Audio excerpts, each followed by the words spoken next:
जो इस समय मोदी ये कहते कहते बने कि हम बनाएंगे हम बनाएंगे हम मंदिर बनाएंगे, उस मंदिर उसी सरकार के अंदर ही, उसी सरकार के रहते हुए भी, और ज़्यादा साल नहीं हुआ, मान लो 10 साल हो जाता, 20 साल हो जाता, आपकी अच्छी पकड़ हो चुकी है या जो ट्रस्ट है उसकी अच्छी पकड़ हो चुकी है, तो उन्होंने कर दिया वो काम।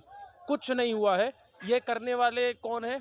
ट्रस्ट वाले लोग हैं। गवर्नमेंट अब तक कुछ नहीं कर रही है। आप सोचिए, कुछ होना होता तो इतनी जल्दी इन्होंने ये सब खिचड़ी पकाई, इतना 200 करोड़ मायने रखता है।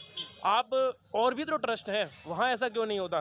तिरुपति में ट्रस्ट है, आप देख लीजिए, वैष्णो देवी में ट्रस्ट है, कटरा श्राइन बोर्ड आप देखिए कितना अच्छा ट्रस्ट है। आप जाएंगे वहाँ पर जगह जगह वॉशरूम्स, जगह जगह पानी पीने की व्यवस्था, जगह जगह बैठने की व्यवस्था, आप यहाँ तक कि वहाँ की सड़कों की भी व्यवस्था वो करती है। कॉलेज चला रही है, स्कूल चला रही है, गुरुकुल भी चला रही है। ट्रस्ट के माध्यम से सब काम हो रहा है। और हमारे यहाँ क्या हो रहा है? चोरी। इनके आत्मा भी नहीं कांपती है। और ये करवाने वाले कौन है? ट्रस्ट को बनाने वाले कौन है? गवर्नमेंट का पूरा हाथ है। गवर्नमेंट, वैसे तो योगी जी की सरकार है, डबल इंजन की सरकार है, हम लोग कहते हैं बीजेपी की सरकार है। वैसे तो ये लोग कहते हैं कि हम लोग तुरंत काम करते हैं, तुरंत काम करते हैं। अपराधी मिलेगा गोली मार देंगे, कोई चोरी करता हुआ मिलेगा गोली मार देंगे, लड़कियों को छेड़ता हुआ मिलेगा हमने गोली मार दिया, हमने बुलडोजर चला दिया है, घर खत्म कर दिया। और अब तक कितना टाइम, लगभग मैं 5 दिनों से तो मैं ही सुन रहा हूँ, 5 से 6 दिनों से। जून की घटना है, जुलाई आ गई है, जुलाई आ गई, 1 महीना हो गया, ये कुछ नहीं कर पाए। और कोई कह रहा है पीएमओ ने रिपोर्ट मांगी, इन्होंने रिपोर्ट मांगी। रिपोर्ट मांगने से कुछ नहीं होता। आरोपियों ने साफ साफ कबूला है कि हाँ भाई हमने चुराए हैं। आपने अब तक क्या किया? उनके घर पे बुलडोजर चढ़ाया? क्यों नहीं चढ़ाया?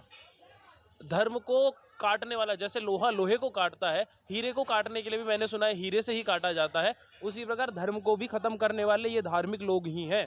और अगर यह सरकार कुछ नहीं करेगी तो मैं अभी छोटा हूँ, मेरे को लगता है मेरे बड़े होने तक कोई धर्म नहीं बचेगा, कोई अयोध्या नहीं बचेगी, कोई वृंदावन नहीं बचेगा, जब अगर ऐसे ही लोग बैठे रहेंगे। हर जगह लूट मचने लगेगी। हर जगह लूट मचने लगेगी। ये बताएं, आप कभी सोचा था, जो लोग कहते थे हम राम को लाए हैं, हम राम को लाएंगे, वही लोग जब मंदिर बन जाएगा उसके बाद ऐसे लोगों को ट्रस्ट में बैठा दिया जाएगा जिनका मंदिर चलाने की प्रक्रिया का कोई अनुभव नहीं है, और वो लोग बैठेंगे और वो जो लोग है चोरी करने लग जाएंगे। इन्होंने कभी कभी तो आपने बिल्कुल ठीक बात कही है। कभी कभी मैं सोचता हूँ इस विषय में, जैसे अभी मैं जब अयोध्या आ रहा था परसों, तो मैं ये सोचता हुआ आ रहा था, जब अयोध्या में आया तब भी मैं यही सोच रहा था। मगर मुझे लगता है कि इन्होंने जानबूझ के ऐसे लोगों को बैठाया ताकि वो निकालें। अब तक कार्रवाई क्यों नहीं हुई? क्योंकि कुछ बड़े नाम और होंगे जो इस चक्कर में होंगे, कुछ बड़े नामों का खुलासा अभी तक नहीं हुआ होगा। ये तो आप समझ रहे हैं ना, जो छोटे मोटे जो दिखाने वाले होते हैं, मेन आदमी कभी सामने नहीं आता है। आपने देखा होगा बीजेपी का जो प्रवक्ता है संबित पात्रा है, ठीक है, उसे सामने कर देंगे, मगर कोई बड़ी पोजीशन में वो क्यों नहीं है?